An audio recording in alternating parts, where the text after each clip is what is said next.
At 6:03 in the morning, my front door rattled, like somebody wanted it off the hinges. 3 heavy knocks, a pause, then 3 more.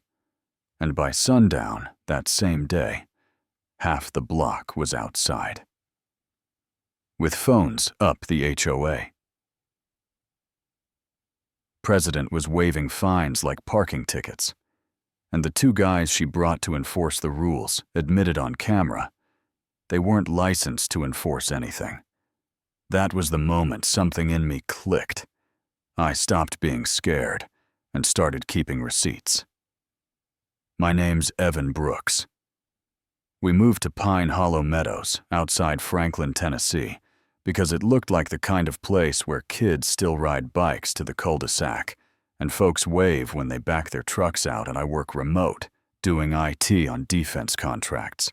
Leah is Air Force Reserve, and a nurse most weeks. Our daughter Mia is 7, and missing a front tooth, the kind of kid who turns a library card into a superpower. We paid our dues on time, downloaded the Bylaws, even joined the Facebook group. That's 90% lost dogs and lawn photos. So when the door shook that morning and I opened it a crack for the alarm, there she was, Patricia Kincaid, HOA president. Hair like a straight-edge blazer, like it came with instructions. Binder tucked to her ribs. Like a shield, 2 men in black jackets on either side with security across the back. No badges, no names, just the pose. Mr. Brooks, we need to talk about your violations, she said. Like my name had a price tag, I tried to be decent. It was before coffee. Which violations would those be? She didn't blink, just flipped the binder and recited. Unapproved shutter color. Improper placement of refuse containers. Excessive visitor traffic. Our shutters are the same navy the house had in the listing. The bins were at the curb because it was trash day. Visitor traffic meant my sister came by twice last month when her AC died in Murfreesboro. Okay, I said. Calm as I could be. Show me the denial on the shutter request. Time-stamped photos for the bins and notice of what excessive means. She gave me a smile that wasn't a smile. This is a courtesy visit before fines escalate. You'll receive the rest in writing. One of the security guys shifted a boot. The other studied the azaleas like they were suspects. Mia's feet thumped overhead, and I felt my jaw clench. IDs, please. I said if you're licensed, I'll note your names.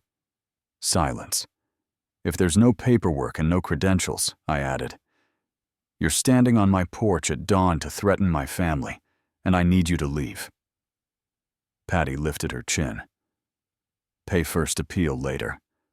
That's how order works. That's not how due process works, I said. And I said it for the neighbors who were already pretending not to watch from their porches. They marched off, and an hour later, there was a slip half under our mat. $500 for shutters, $2 for bins, both final notice, both due in 3 days, both unsigned. I scanned them into a folder named PHM, Documentation, because when I get anxious, I emailed the management company listed on the letterhead. Please send original notices, photos and board minutes.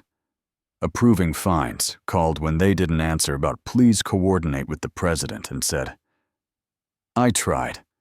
She coordinated with my door at sunrise. Yeah. That happened. 2 days later, our pool fob stopped working, temporary suspension for non-compliance.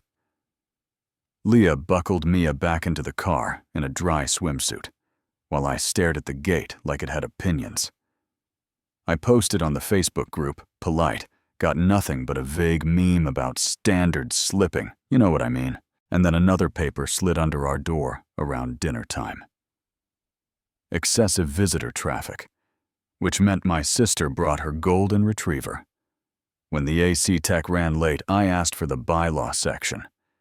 Got an email back that said, Your requests must be reasonable, and realized reasonable meant don't ask. The next Friday, same pounding, same binder, same jackets. But this time, I was ready. If you're here to ensure compliance, show me the contract for these gentlemen, the board vote that approved them, and your licensing info. And that was the first wobble. The tall guy cleared his throat. The short one stared at the porch light like he wished he were a moth. They both said nothing. And then Leah pulled in from her reserve shift, still in uniform, small frame, big presence, the cul-de-sac inhaled. She didn't raise her voice.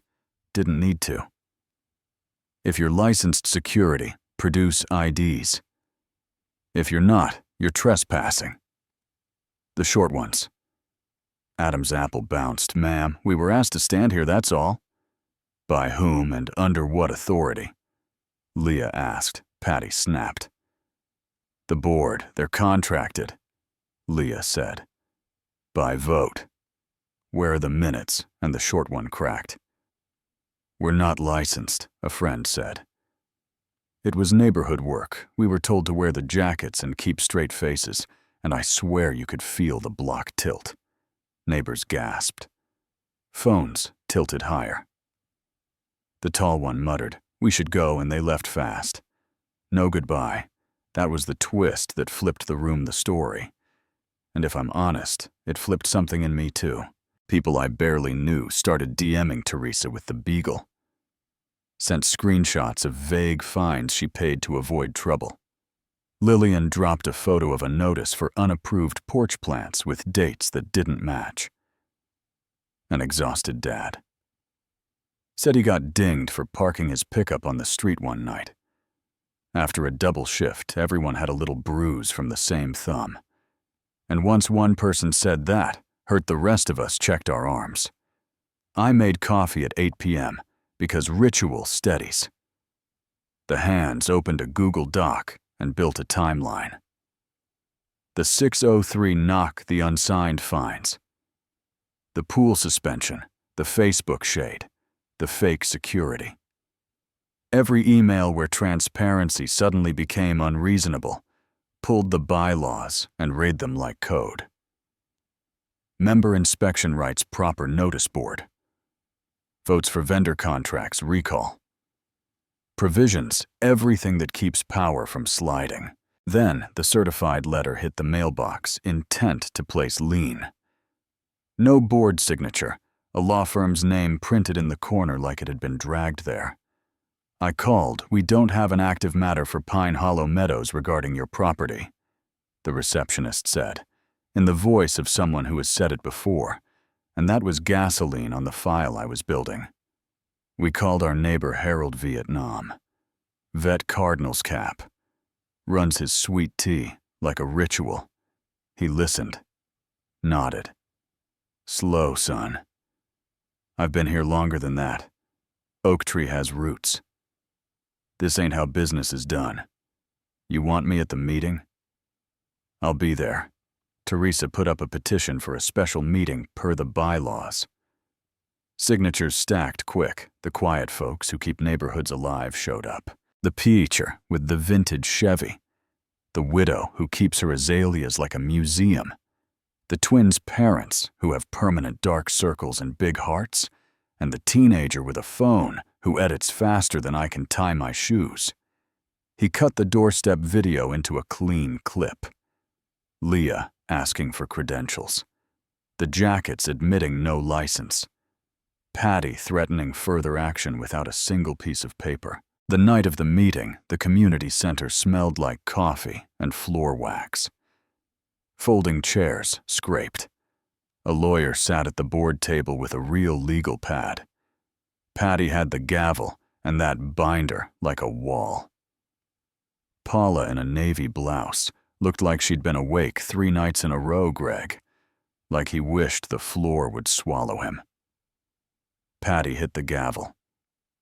We're here to address chronic violations and preserve our neighborhood values. And I raised my hand and didn't wait to be called. Let's start by producing the record original notices. time-stamped photos, board votes, and the security contract walked up and laid down my stack. Doorbell footage of the 603 courtesy call audio of unlicensed men admitting they were paid cash to look official email threads calling my records. Request unreasonable, a call log. Where the law firm listed on the lien letter says there is no case, and the room went quiet. In a way you can feel. The lawyer finally spoke. Calm, any vendor that exposes the association to liability requires board action. Unlicensed security is high risk. Paula swallowed and asked, "When did we vote to hire them?" Patty said, "Operational matters don't require a full vote," the lawyer said. "That's incorrect." Harold stood with his cane and a voice like a hymn. "You waived papers without signatures and lied about lawyers. You didn't hire. We ain't Salem. We're neighbors." Teresa raised her hand, but didn't wait. "You fined me for a spring wreath using a screenshot from a blog." And Greg rubbed his face like his headache had tenure. The lawyer suggested a motion to suspend the president pending investigation. Patty laughed once, shocked, and Paula hands shaking. But voice steady, said, "I move to suspend." Harold said, "I second." Phones went higher, hands went up. Not every hand, but enough. The lawyer said, "Motion passes effective immediately." Patty looked at the gavel like it betrayed her, set it down very carefully, saw the cameras, the papers, the faces she thought would be her chorus, and realized we were a jury. Then she stood and walked out. No victory music, no slow clap, just air, returning to a room that had been tight for too long. Back home. Mia asked if we won. And I told her the truth I could live with. We stood up, she nodded. Because kids know the shape of right, even before they have the words over the next week. The group chat turned into a tiny civics class. Folks traded bylaws like recipes, shared stories. They'd hidden because fighting alone is exhausting. The contractor who paid a fine, he couldn't afford the widow who cried over a letter about her mailbox being an inch too tall. And I'll be real. I don't think Patty is a cartoon villain. I think she's what happens when a small title meets no friction and too much fear. You stop seeing people and start seeing policy, you forget. Rules are tools, not weapons. Do I think suspension was right? Yeah. Do I think she'll lawyer up? Probably do. I think we should forgive and move on or press for more. I honestly don't know. Depends what she does next. Depends what we do next. But I do know this. Order isn't silence. It's fairness. People can breathe in, and power works best when everyone binder, or not, has to follow the same rules. So, tell me what you think. Was this straight-up bullying, or a job that outgrew the person? HOA's a safeguard, or a playground for folks who like to play cop. If you were on our street that morning, would you have filmed or stayed behind the curtain? And be honest, have you ever swung a tiny bit of power like a hammer? When it should have been a level, drop your take in the comments. Argue respectfully. Tell me where you're watching from. Hit subscribe. If you've ever been told to pay first and appeal later, because I read every word, and I want to hear yours.